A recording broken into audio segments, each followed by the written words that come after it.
நீலத்திரைகள் ஓரத்திலே நின்று நித்தம் தவம் செய்யும் குமரி எல்லை வட மாலவன் குன்றம் இவற்றிடையே புகழ்மண்டி கிடக்கும் தமிழ் மண்ணை வணங்கி திருச்சிராப்பள்ளி தமிழ்ச்சங்கத்தில் மிகச்சிறப்பாக மகாவித்வான் திரிசிரபுரம் மீனாட்சி சுந்தரம் பிள்ளை அவர்களின் பொற்கிழி வழங்கும் விழாவில் இன்று பொற்கிழியை பெற்று ஏற்புரை வழங்க இருக்கிற முனைவர் சோ சேதுபதி அவர்களை பாராட்டி வாழ்த்தி தலைமை தாங்கி இருக்கிற பாராட்டுதலுக்கும் பெருமைக்கும் உரிய திருச்சிராப்பள்ளி தமிழ்ச்சங்கத்தின் துணைத் தலைவர்கள் புலவர் இரா வரதராஜன் அவர்களே, மரு மா செந்தில்வேல் அவர்களே, அமைச்சர் உதயகுமார் பெரியசாமி அவர்களே, பொருளாளர் கரு கைலாசம் அவர்களே, துணை அமைச்சர்கள் மா மாணிக்கம் அவர்களே, முனைவர் சையத் சாகிர் ஹசன் அவர்களே, இரா துரைமுருகன் அவர்களே, முனைவர் சு செயலாபதி அவர்களே, இந்த விழாவிற்கு வருகை புரிந்து சிறப்பு செய்திருக்கிற நம்முடைய திருச்சிராப்பள்ளியின் திருக்குறள் பேரவை தலைவர் சு முருகானந்தம் அவர்களே, மணவை திருக்குறள் பேரவையின் தலைவர் நாவை சிவம் அவர்களே, மணவை தமிழ்ச்சங்கத்தின் தலைவர் மணவை தமிழ்மாணிக்கம் அவர்களே, புதுக்கோட்டையிலிருந்து வருகை புரிந்து புதுக்கோட்டை கம்பன் கழகம் திருக்குறள் பேரவை தமிழ்ச்சங்கம் என்ற எல்லா அமைப்புகளுக்கும் புரவலராகவும் தலைவராகவும் இருந்து அரும்பணி ஆற்றுகிற அன்புக்குரிய ஐயா அரு மாணிக்கவேல் அரவணச்செப்பல் அருவே மாணிக்கவேல் அவர்களே, நம்முடைய பிரான்மலை வள்ளல்பாரி மேல்நிலைப் பள்ளியின் முன்னாள் தலைமை ஆசிரியரும் குன்றக்குடி மக்கள் கல்வி நிலையத்தின் தலைவருமாகிய நல்லாசிரியர் நாச்சிமுத்து அவர்களே, பொறியாளர் பழனியப்பன் அவர்களே மற்றும் இங்கே கூடியிருக்கிற அனைத்து பெருமக்களே, அன்பு சான்றோர்களே, இன்று ஒரு மகிழ்வான நாள், பொன்னான நாள், மகிழ்ச்சி திருநாள். பாராட்டு என்னவோ சேதுபதி அவர்களுக்கு, ஆனால் பெரும் பாராட்டு என்னவோ நமக்குத்தான். திருச்சிராப்பள்ளி தமிழ்ச்சங்கம் அற்புதமாய் 2024 இதே பொற்கிழியை நமக்கு வழங்கி பாராட்டி இன்று மீண்டும் பொற்கிழியை மட்டும் சேதுபதிக்கு வழங்கிவிட்டு நம்மை பாராட்டிய இவர்களை என்னவென்று சொல்றோம். இந்த மன்றத்திற்கும் நமக்கு நீண்ட கால உறவு. மறைந்த மகா சன்னிதானம் இந்த அரங்கத்தில் பலமுறை தோற்றியிருக்கிறார்கள். நாமும் திருப்படத்திலே இருக்கக்கூடிய ஐயா அண்ணாமலை செட்டியார், மூக்கப்பிள்ளை மற்றும் பல தமிழ் சான்றோர்களை திருச்சிராப்பள்ளி தமிழ்ச்சங்கத்திலே பலமுறை சந்தித்தும் இந்த அரங்கத்தில் மாதம் ஒரு முறையோ இருமுறையோ வந்திருந்து உரையாற்றுகிற வாய்ப்பை நாம் பெற்றிருக்கிறோம். அந்த வகையில் மீண்டும் மீண்டும் இன்றைக்கு பழைய நினைவலைகளை கொண்டு வருகிற வகையில் திருச்சிராப்பள்ளி தமிழ்ச்சங்கம் நமக்கு இந்த ஒரு அற்புதமான வாய்ப்பை வழங்கியதற்கு நன்றி கூற நாம் கடமைப்பட்டிருக்கிறோம். திருச்சிராப்பள்ளியில் இருக்கிற இறைவனுக்கு பெயர் தமிழகத்தின் இதய பகுதியாக மைய பகுதியாக இருப்பது திருச்சிராப்பள்ளி. அதை போல அந்த திருச்சிராப்பள்ளியின் இதயத்தில் கருணையே வடிவமாகிய தாயும் மாணவனாக இருக்க இறைவன் மலைக்கோட்டையிலே குடியிருக்கிறார். மலைக்கோட்டையிலே குடியிருக்கிற இறைவனுக்கு பெயர் தாயும் ஆனவன். ஒரு ஆண் எப்போது தாயாக முடியும்? கருப்பையை சுமந்திருக்கிற பெண்கள் தான் தாயாக முடியும். ஆனால் இதயத்தில் கருணை சுரந்தால் ஆணும் தாயாக முடியும். அதன் அடிப்படையிலேதான் தாயுமானவன். அந்த தாயுமானவனின் தாழ்வாரத்திலேதான் இன்றைக்கு நாம் பாராட்டுதலுக்குரிய கெருங்கை சேதுபதி அவர்களுக்கு பாராட்டு விழா, பொற்கிழி வழங்கும் விழா நினைத்து பார்க்கிறோம். நினைந்து ஊட்டும் தாயிலும் சாலப்பறிந்த பேரன்பு இறைவனின் அன்பு என்று மணிவாசகப் பெருமான் சொல்வார். தாய்மார்களை தகுதிப்படுத்துவார், தரப்படுத்துவார். தாய்மார்களிலும் தகுதியும் தரமும் உண்டா நினைத்து பார்க்கிறோம். ஐயா நாவை சிவம் போன்றவர்கள் நன்கு அறிவார்கள். குழந்தை அழுதாலும் பால் புகட்டாத தாய்மார்கள் இருக்கிறார்கள். குழந்தை அழும் பொழுது மட்டுமே பால் புகட்டுகிற தாய்மார்கள் இருக்கிறார்கள். ஆனால் என் குழந்தைக்கு பசி உணர்வு தோன்றிவிடக் கூடாது. பசினா என் குழந்தைக்கு தெரியவே கூடாது. பசி தெரியாமல் வளர்க்கிற தாயாக இருப்பவள் தான் நினைந்து ஊட்டும் தாய். அந்த தாயின் அன்புதான் இறைவனின் அன்பு. அந்த தாய்மை அன்போடு இன்றைக்கு திருச்சிராப்பள்ளி தமிழ்ச்சங்கத்திலே அதே உணர்வோடு தான் நான் சேதுபதி அவர்களை வளர்த்தது பெற்றோர்கள் அவருக்கு இருந்தாலும் அவரை முழுக்க முழுக்க தமிழாலும் மனித நேயத்தாலும் வளர்த்த பங்களிப்பு குன்றக்குடி ஆதினத்துக்கு. அதுல மறைந்த மகா சன்னிதானத்தின் இதயத்திலே இடம் பிடித்தவர். இங்கே பொற்கிழியில் அவருக்கு தானே வந்து கிடைக்கிறது. திருச்சி நம்முடைய திருப்பத்தூர் தமிழ்ச்சங்கத்தில் பொற்கிழி போட்டியில் முதலிடத்தை பெற வேண்டியவர் மயிரிழையில் தவறிய போது மகா சன்னிதானமே தானே தோற்றதாய் உணர்ந்தார். அவருக்கு திருப்பத்தூரில் தரப்பட வேண்டிய பொற்கிழி இன்று திருச்சிராப்பள்ளியில் வழங்கப்பட்டது. எவ்வளவு கடின உழைப்பார்! தமிழ் தமிழ் தமிழ் என்று தமிழாகவே வாழ்ந்து கொண்டிருப்பவர். தமிழ்தான் அவர் பேச்சு, தமிழ்தான் அவர் மூச்சு. தொலைக்காட்சி தொடரை போல இருக்கும், ஆனால் இதுதான் அவர் வாழ்க்கை. அந்த வாழ்க்கை பாடத்திலே தான் இன்றைக்கு நாம் நினைத்து பார்க்கிறோம். மகாவித்வான் மீனாட்சி சுந்தரம் எப்பேற்பட்ட மனிதர்! இப்படியும் மனிதர்கள் இந்த மண்ணிலே இருந்திருக்கிறார்களா? ரத்தமும் சதையுமாக இங்கே உலா வந்திருக்கிறார்களா? நினைத்து பார்க்கிறோம். இன்னைக்கெல்லாம் நமக்கு படிக்கிறதுக்கு நிறைய வாய்ப்பு. பிள்ளைங்க கையில எல்லாம் செல்போன்கள், செல் தொலைபேசிகள். உடனே ஒரு சந்தேகத்தை கூகுள்ல கேட்கிறாங்க. இப்ப அதுக்கடுத்த டெக்னாலஜி வந்துருச்சு.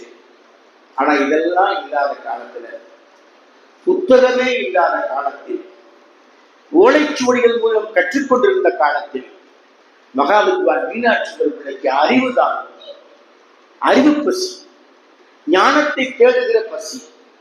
அந்த பசியில் ஐயா சொன்னாங்க, பசியை பற்றி வள்ளல் பெருமான் எப்படி வருத்தப்பட்டார் என்று.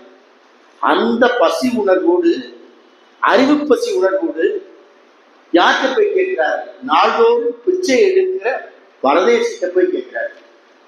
அந்த பிச்சைக்கார பரதேசியிடம்தான் ஒரு மிகப்பெரிய ஞான கருவூலமாகிய தமிழ் இலக்கண நூல் இருக்கு. மகாவித்வான் போய் கேட்கிறாங்க, அந்த நூலை படிக்கணும், கொஞ்சம் வாய்ப்பு கொடுங்க. அந்த பரதேசி, அவர் பணம் தான் அவருக்கு முக்கியம். ஒன்றைதான் காசு இருக்காப்பா குடு, இல்லைங்க விழுது கும்பிட்டு போயிடுவார். பல முறை படையெடுத்து பிச்சைக்கார பரதேசியிடம் இருக்கிற அந்த புத்தகத்தை வாங்க படையெடுப்பு நடத்தினார் மகாவித்வான்.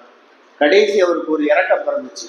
காசு தானே இல்லை ஒன்ற, நாளையில இருந்து நான் வீடு வீடா பிச்சை எடுக்கிறதுக்கு பதிலாக நீ எனக்கு பதிலாக போகணும்.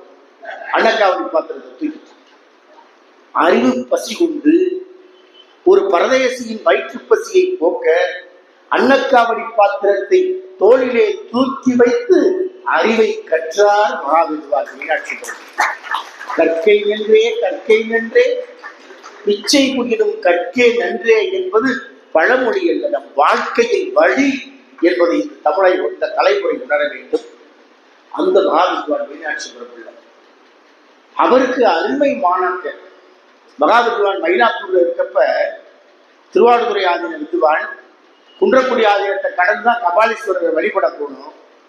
போறப்ப இங்க குன்றக்குடி ஆதீனத்தினுடைய திருமணத்தில் மிகப்பெரிய ஞான உபதேசங்கள், சொற்பொழிவுகள் நடக்குமா. மிகப்பெரிய பெரிய ஜாம்பவான்கள் பேசுறத அப்படியே கேட்டுட்டு போவோமா நிப்பமா, போவோமா நிப்பமா. அங்க பூஜை முடிஞ்சிடும், அர்த்தஜாம பூஜை. அங்கு அர்த்தஜாம பூஜை, இங்கு ஞான வேள்வி. இரண்டுக்கும் இடையே போராடி ஞான வேள்விதான் பெரிது என்று அது கரைந்து போனவர் மகாவித்வான் மீனாட்சி. அவருடைய மாணவர் உவேசா கரையான்களுக்கு இரையாகி கொண்டிருந்த ஓலைச்சுவடிகளை எல்லாம் அச்சுக்கூடத்தில் ஏற்றி வைத்த பெருமை அவருக்கு உண்டு.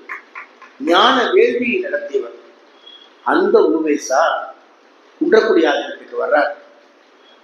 அங்கேதான் அவரோடு பயின்ற மாணாக்கர் இளவரச சாமியா இருக்காரு, ஆறுமுக தேசிய பரமாச்சாரிய சுவாமிகள். 2 பேரும் அளவலாகிறாங்க. அப்புறம் அங்க இருக்கக்கூடிய ஓலைச்சுவடிகளை எல்லாம் பார்க்கணுங்கிறாங்க. அப்படி பார்க்கிற போது சிலப்பதிகாரத்தினுடைய ஓலைச்சுவடி அவருக்கு கிடைக்கும். சிலப்பதிகார ஓலைச்சுவடியை வாங்கி பார்த்துட்டு ஆனந்த கூத்தாடுற ஓவேசா. ஒரு பிரதி இருக்கு, இன்னும் மற்றதெல்லாம் எங்க இருக்கு? மற்றதெல்லாம் இங்க பக்கத்துல இருக்கிற கிராமம், இந்த ஆதீன கிராமம் திருக்கோலக்குடிக்கு ஐயாவுடைய மாணிக்கவேலையா ஊருக்கு பக்கத்துல பொன்னமராவதிக்கு பக்கத்துல இருக்கிற திருக்கோலக்குடி கோவிலை சேர்ந்த விதிரைப்பட்டி கிராமத்துல அதை முதலப்பட்டின்னு சொல்றாரு. அப்பா பிள்ளை என்ற ஆதீன மனத்தின் தலைமை மாஸ்தா என்ன முதலப்பட்டியா கேட்கிறார் ஊவேசா. விதிரைப்பட்டினா மக்கள் பேச்சு வழங்குற முதலப்பட்டியா இருக்கிறாங்க. அங்க போராட்டம் கவிராய தினத்துல இப்பெல்லாம் முறை சார்ந்த நூலகம், டிஜிட்டல் லைப்ரரி, அன்னைக்கு இவையெல்லாம் ஓலைச்சுவடிகளாக பரன்களில் மூட்டை மூட்டையாக தூங்கி கொண்டிருக்கு. பிரித்து பார்க்கிறார். புறநானூற்றுடைய மூலம் கிடைக்கிறது, சிலப்பதிகாரத்துடைய எஞ்சிய பகுதிகள் கிடைக்கிறது, இன்னமும் பல அற்புத ஞான கருவூலங்கள் கிடைக்குது. பார்த்துட்டு அப்படியே ஆனந்த கூத்தாடுறார் ஊவேசா, துள்ளி குதிக்கிறார். சொல்றாரு, நான் சிவ ஆலயத்தை பார்த்திருக்கேன், விஷ்ணு ஆலயத்தை பார்த்திருக்கிறேன், முருகன் ஆலயத்தை பார்த்திருக்கிறேன், இப்போதுதான் இங்கே நான் தமிழ் ஆலயத்தை காண்கிறேன் என்றார். ஆனந்த கண்ணீர் வடிக்கிறார். சுயசரிதையில் பதிவு செய்கிறார்.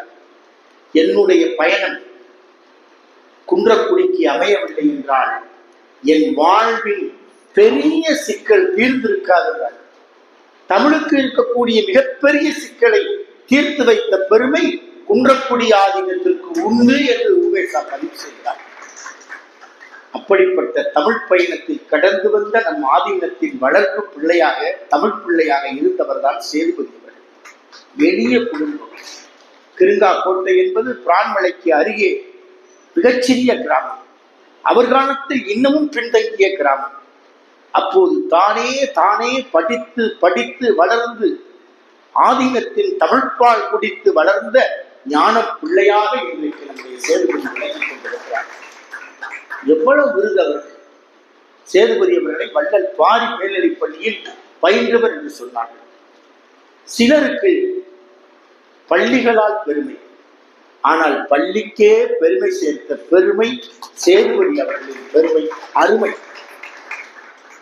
இங்கே நாச்சிமுத்து ஆசிரியர் அவர்கள் இருக்கிறார். வள்ளல் பாரி மேல்நிலைப் பள்ளியின் மேலாள் தலைமை ஆசிரியர். பாரி ஆண்ட பரம்புமொழி என்று மகாசன்னிதானம் உலகெங்கும் உரத்து சொன்ன இடம். சங்க தமிழ் விழாவை நடத்தி மகாசன்னிதானம் மகிழ்ந்த காலம் உண்டு. அந்நாளில் முதல்வராயிருந்த முத்தமிழறிஞர் கலைஞர் 2 முறை சங்கத்தமிழ் பாரி விழாவிற்கு வந்து தலைமை தாங்கியிருக்கிறார். அந்த மண்ணிலே தமிழ் படித்து வளர்ந்தவர் சேதுபதி அவர்கள். நல்லாசிரியர் நாச்சிமுத்தவர்கள் ஆசிரியர் பொறுப்பில் இருக்கிற போது பள்ளிகளுக்கு கூட போதுமான கட்டிட வசதி இல்லாத காலத்தில் அந்த பள்ளியில் ஒரு ஏழை மாணவன் 1994 95 அவனுடைய தேர்வு முடிவுகள் வருகிறது. மண்ணெண்ணெய் விளக்கு வெளிச்சதான் வீட்டுல. அப்பா இல்லை, அம்மா தையல் தொழிலாளி. கஷ்ட ஜீவனம், வறுமையும் ஏழ்மையுமான போராட்டம். அந்த போராட்டத்தை மாணவன் ராமகிருஷ்ணன் என்பவர் முதலாக வள்ளல் பாரி மேல்நிலைப் பள்ளியில் படித்து மருத்துவ படிப்புக்கு செல்லுகிற பெருமையை பெற்றார். ஒரு சாதாரண தமிழ் வழி பள்ளிக்கூடம் இங்க ஒரு அருமையா மாணவிக்கு பாராட்டு தெரிவிச்சாங்க. தமிழ்ச்சங்கத்தை பாராட்டு ரொம்ப கடமைப்பட்டாங்க. சிபிஎஸ்இ சிலபஸ்ல படித்த மாணவி தமிழ் வழியில் 100க்கு 100 பெற்றார் என்றால் அந்த மாணவிக்கு பாராட்டு. தமிழகம் முழுவதும் இப்படிப்பட்ட மாணவ செல்வங்கள் உருவாக வேண்டும். எத்தனை மொழியை வேணாலும் நம்ம படிக்கலாம், ஆங்கிலம் படிக்கலாம், ஹிந்தி படிக்கலாம், சமஸ்கிருதம் படிக்கலாம். ஆனால் தாய்மொழி தமிழ் வழியே தான் அறிவு மொழியாக நாம் கற்க வேண்டும். அந்த வகையில் அந்த மாணவியை பாராட்ட நாம் கடமைப்பட்டிருக்கிறோம். அந்த வள்ளல்பாரி மேல்நிலைப் பள்ளியை பற்றி ஐயா அருமையா உருக்கமா சொன்னாங்க. ஒரு செய்தி தாயாரை பற்றி. பிரான்மலையில் இருக்கக்கூடிய பள்ளியின் பெயர் வள்ளல்பாரி மேல்நிலைப் பள்ளி. அங்கு படித்த முன்னாள் மாணவர் தான் இந்நாள் பொற்கிளி விருது பெறுகிற சேதுபதியவர்கள். அந்த பள்ளிக்கூடத்துக்கு கட்டிட வசதி இல்லாமல் இருந்துச்சு.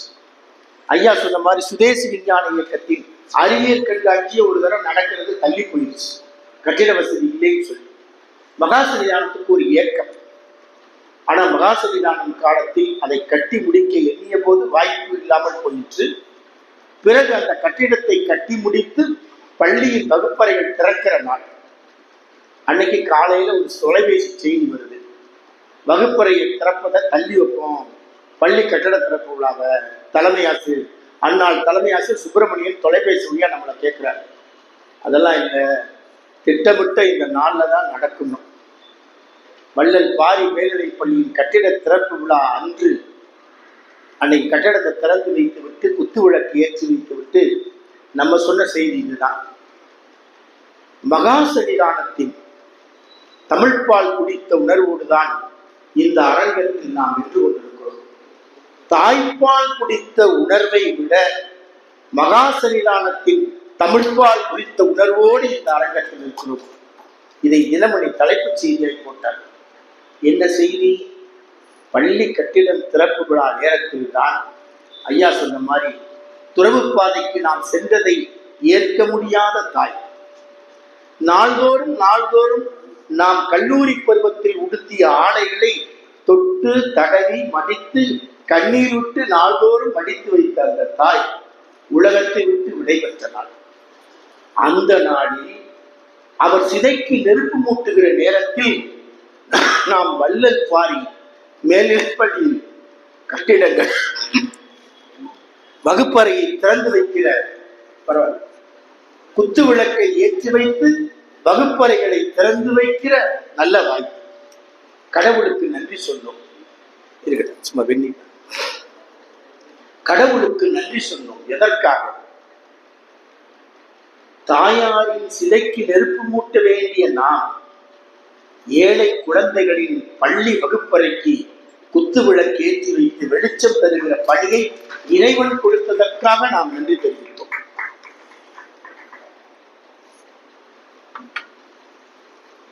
அந்த வகையில் அந்த வள்ளல்பாரி மேல்நிலைப் பள்ளியில் வாய்ப்புகள் குறைந்த நேரத்தில் படித்து வளர்ந்தவர்தான் நம்முடைய சேதுபதி அவர்கள். துறவு எது? நிறைய சொல்றாங்க. சுவாமி விவேகானந்தரை பற்றி விவேகானந்தர் தன் தாயோடு நடத்திய உரையாடல், துறவு பாதைக்கு போறதுக்கு கத்தி எடுத்துட்டு வாப்பான்னு அம்மா சொல்லுவாங்க. எடுத்துட்டு வருவாரு. கூர்மையான பகுதியை குத்துற மாதிரி எடுத்துட்டு வருவாரு. அம்மா அப்புறம் பார்ப்போம் பாருப்பாங்க. யாரு? சுவாமி விவேகானந்தர் அம்மா. இப்படித்தான் பல முறைகள். கடைசியாக சில முறைகளில் அவர் கத்தி எடுத்துறத பார்ப்பாங்க. இப்படி துறவி ஆகலாம் பார்ப்பாங்க. அம்மாட்ட சுவாமி விவேகானந்தர் கேட்டாங்க, என்னம்மா நான் சன்னியாசி ஆகிட்டா நீங்க கத்தி எடுத்து வர சொல்றீங்க, சமையல் அறையிலிருந்து நான் கத்தி எடுத்து வந்தா அப்புறம் பார்க்கலாம் நீங்க இப்ப எதுக்குமா அனுமதி தந்தீங்க? நான் சன்னியாசி ஆகிறதுக்கு இந்த கத்திக்கு என்னம்மா சம்பந்தம்? தாயார் விளக்கம் சொன்னார். மகனே, நீ முன்னாடி கத்தி எடுத்து வந்த, என்னைய புத்திர மாதிரி எடுத்து வந்த. இப்ப கத்திய பாதுகாப்பான பகுதி உன்னை நோக்கியும் என்னை நோக்கியும், கூர்மையான பகுதி உன்னை நோக்கியும் இருக்குமாறு எடுத்து வர. மகனே, துறவு என்பது ஆபத்தை தனக்கும் பாதுகாப்பை பிறருக்கும் வழங்குவது. அந்த வாழ்க்கைக்கு நீ பக்குவப்பட்டதால் தான் உன்னை அனுமதித்தேன் துறவுக்கு. அதைத்தான் அருமையா ஐயா சொன்னாங்க. திருக்குறள். இதை விட துறவுக்கு சிறப்பு கிடையாது. திருவள்ளுவர் பெருந்தகை, நாவை சிவம் இருக்கிறார்கள், முருகானந்தம் இருக்கிறார்கள். ஏன் திருக்குறள் காலம் கடந்தும் மனித குலத்தின் மேன்மைக்கு வழிகாட்டுகிறது? காட்டு வழிப்பாதைக்கு கைவிளக்காய், கடல் வழிப்பாதைக்கு கலங்கரை விளக்காய், மலை வழிப்பாதைக்கு குன்றின் மேலிட்ட விளக்காய் ஒளிகாட்டி கொண்டிருக்கிறது. எதனால்? அது அறத்தை பேசுகிறது. இல்லத்திலிருந்து அறம் செய்து கொள். இல்லறம். துறவரத்திற்கு ஏற்றுக்கொள்ள விரும்புகிறாயா? துறந்து அறத்தை சரியாக நடத்து. அதனால்தான் சொன்னார், துறந்தார் பெருமைதனை எண்ணிக்கூறி வையத்து இறந்தாரை எண்ணிக்கொண்டற்று. அரண் எனப்பட்டதே இல்வாழ்க்கை என்று சத்தியம் செய்கிறார்.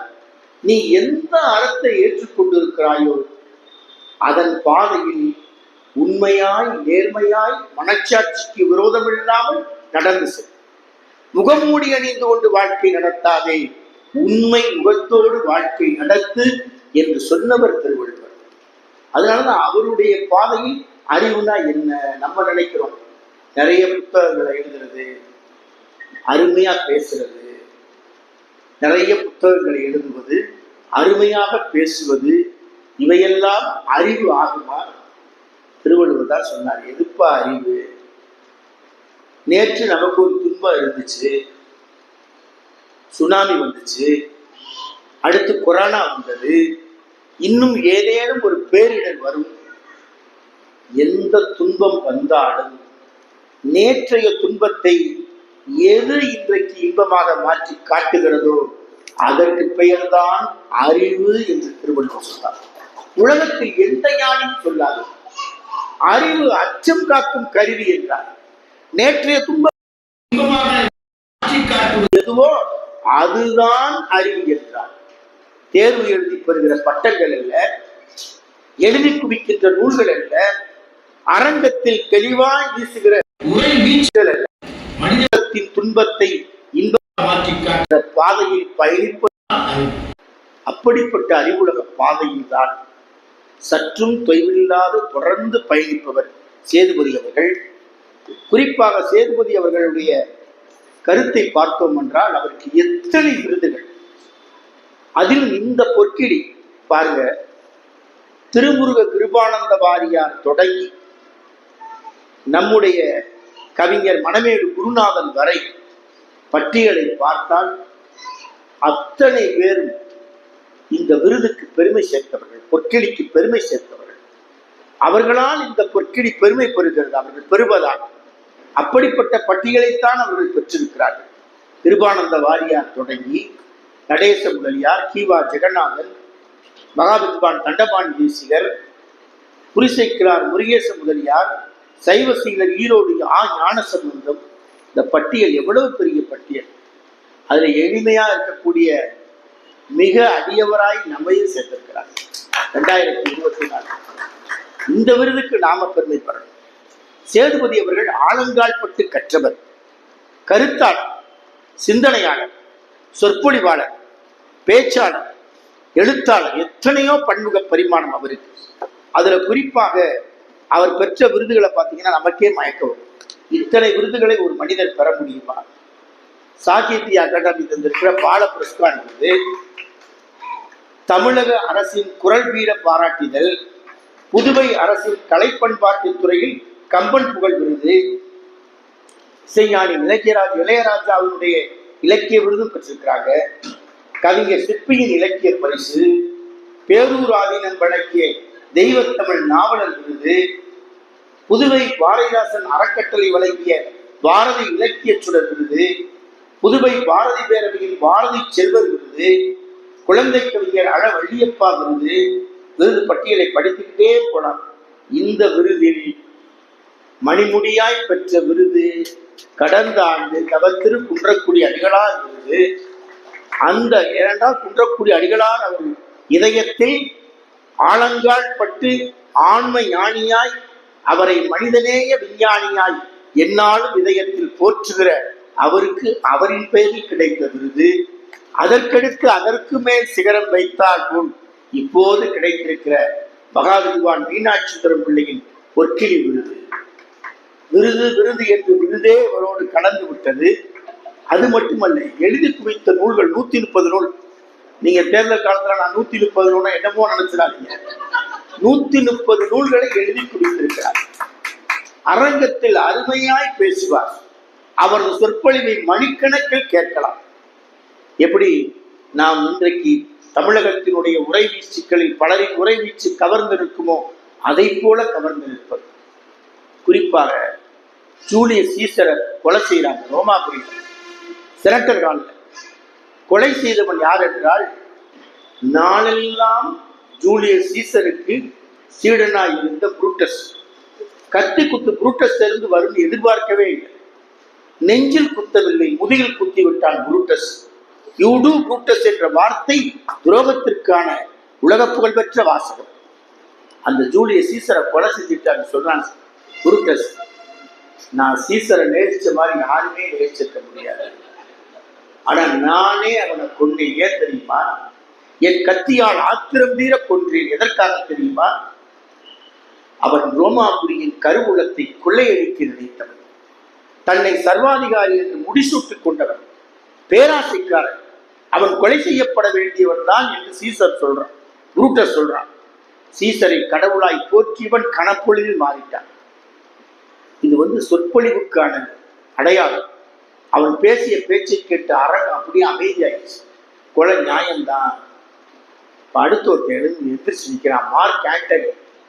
இது அநியாயம்னு மார்க் ஆண்டனிக்கு தெரியும். அநீதி, அக்கிரமம், சீசரை கொன்றது மிகப்பெரிய வரலாற்று பிழை. அதை மறுத்து சொல்லணும். ஆனா அரங்கமே புரூட்டஸ் பக்கத்துல நிக்குது. இப்ப எந்திரிச்சு மார்க் ஆண்டனி சொல்றேன், நான் சீசரை புதைக்க வந்தவன், விதைக்க வரவில்லை. இப்போது நான் சொல்லுகிறேன்.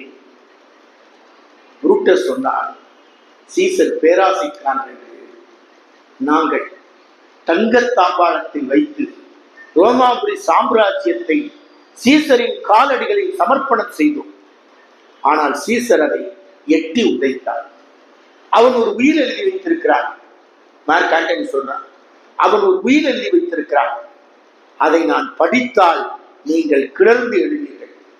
சீசரை கொன்றது அநியாயம் என்று மிகப்பெரிய போராட்டத்தை நடத்துவீர்கள். சீசரின் இரத்த கசிவு குட்டையை எங்கள் கையில் கொடுங்கள், நாங்கள் பூஜிக்க வேண்டும் என்று சொல்வீர்கள். சீசரின் ஒற்றை முடியை கொள்ளுங்கள், அது எங்கள் பூஜை பொருளாக இருக்க வேண்டும் என்று சொல்வீர்கள். ஆம், சீசர் பேராசைக்காரன் தான். எப்படிப்பட்ட பேராசைக்காரன்? இந்த ஏழைகள் கண்ணீர் விட்டு கதறி அழுத போதெல்லாம் தானும் கண்ணீர் விட்டு கதறி அழுத மனித நேயன். அவனை கொன்றது அநியாயம் என்று பேசுவார். ஒரு கூட்டம் கிளர்ந்து எழுந்து சீசரை கொலை செய்தவர்களை நோக்கி போராடும். இதுதான் பேச்சுக்குள்ள மிகப்பெரிய அதிகாரம். ஒரு சொல் வெல்லும், ஒரு சொல் கொல்லும் என்பார்களே, அப்படிதான் சொற்பொழி.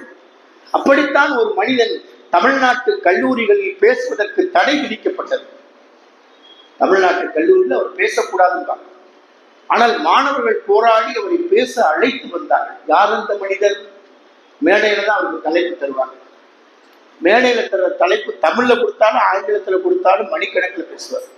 தமிழ்ல பேசினாலும் மணிக்கணக்கா பேசுவாரு, ஆங்கிலத்துல பேசினாலும் மணிக்கணக்கா பேசுவார். அப்படி பேசுகிற அவருக்கு மேடையில் தலைப்பு தர்றாங்க. என்ன தலைப்பு? நல்ல தீர்ப்பு. நல்ல தீர்ப்புன்னு பேச தொடங்குறார். நான் வீட்டை விட்டு புறப்பட்டேன். பிறப்புறப்பே என் மனைவி, இன்னைக்கு நீங்க வெளியே போகாதீங்க, எனக்கு உடம்பு சரியில்லைனாங்க. நான் மனைவிட்டு சொன்னேன், மாணவர்கள் ரொம்ப நாளா போராடித்தான் என்னை பேச கூப்பிட்டுருக்காங்க, நான் அவசியம் அந்த கல்லூரிக்கு போகணும், சாயங்காலம் உன்னைய நான் மருத்துவமனைக்கு கூட்டிட்டு போறேன் என்று ஆறுதல் சொன்னேன். மனைவி சொன்னாங்க, என்னைய பேச போக வேண்டாம் என்று என் மனைவி சொன்னது தன்னுடைய உடல் நலம் பொருட்டு எனக்கு வழங்கிய நல்ல தீர்ப்பு. நான் மனைவிக்கு ஆறுதல் சொல்லிவிட்டு மாலையில் மருத்துவமனைக்கு கூட்டி போறேன்னு சொல்லிட்டு வந்தேன். இது நான் கல்லூரிக்கு பேச வர வேண்டுமே என்பதால் மனைவிக்கு வழங்கிய நல்ல தீர்ப்பு. ரயில் நிலையம் வந்தேன். ரயில் வரல. நிறைய பேர் காத்திருந்தாங்க. எல்லாரும் திட்டிக்கிட்டு இருந்தாங்க, பாலா போன ரயில் இன்னும் வரலையேன்னு. இது ரயிலின் தாமதத்திற்கு அங்கு கூடியிருப்பவர்கள் வழங்கிய நல்ல தீர்ப்பு. ரயில் வந்துச்சு. வேக வேகமா எல்லாரும் போய் பத்திக்கிட்டாங்க. சிலருக்கு இடம் கிடைச்சது, சிலருக்கு இடம் கிடைக்கல. ரயில சிலர் விட்டுட்டாங்க. ரயில் போகுதே, என்னைய விட்டுட்டு போகுதே, பாலா போன ரயில் எங்களை விட்டு போகுதேன்னு ரயிலை பிடிக்க முடியாதவர்கள் தங்கள் இயலாமைக்கு வழங்கிய நல்ல தீர்ப்பு. இந்த ரயில்ல தான் நான் சிக்கி பிதுங்கி இந்த கூட்டத்திலிருந்து வெளியே வந்து இன்னைக்கு உங்க முன்னால மேடையில் நிற்கிறேன். இந்த கல்லூரி வாசலில் நான் கால் வைக்க கூடாது என்று நிர்வாகம் ரொம்ப நாள் எனக்கு தடை விதிச்சிருந்தது. இது கல்லூரி நிர்வாகம் என் பேச்சுக்கு வழங்கிய நல்ல தீர்ப்பு. இல்லை இல்லை, நீங்க பேசித்தான் தீர வேண்டும் என்று மாணவர்கள் போராடி போராடி என்னை பேச இந்த மேடைக்கு அழைத்து வந்திருக்கிறார்கள். இது என் மாணவ கண்மணிகள் என் பேச்சுக்கு வழங்கிய நல்ல தீர்ப்பு என்று சொன்னார். யார் அந்த மகத்தான மாமனிதர்? கோடிக்கணக்கான மக்கள் அவர் பேச்சை கேட்டு லயித்து போய் அப்படியே தங்களை மறத்து போய் நிற்பார்களே, பேரறிஞர் அண்ணா என்ற அற்புதமான மாமனிதர். இப்படிப்பட்ட உறைவீச்சுக்களை தமிழகம் கண்டதுண்டு. அந்த உறைவீச்சுக்களைப் போல எந்நாளும் தமிழ் சமுதாயத்தை தட்டி எழுப்புகிற உறைவீச்சுக்கு உரியவராக நம்முடைய சேதுபதி அவர்கள் எண்ணற்ற மேடைகள், தமிழ் மேடைகள், இரவு பகலாக பயணித்து பேசுகிற மேடைகள், அதை போல எழுதி குவித்த நூல்கள். அவரது ஆன்ம நாயகராக பாரதியை நினைக்கிறார். பாரதியை பற்றி அவர் எழுதி குவித்த நூல்கள் ஏறார். பாரதி செல்வத்திற்கு அடிமைப்பட்டவன் அல்ல, செல்வாக்கிற்கும் அடிமைப்பட்டவன் அல்ல. அவன் தமிழ், தலைவணங்காத தமிழ்.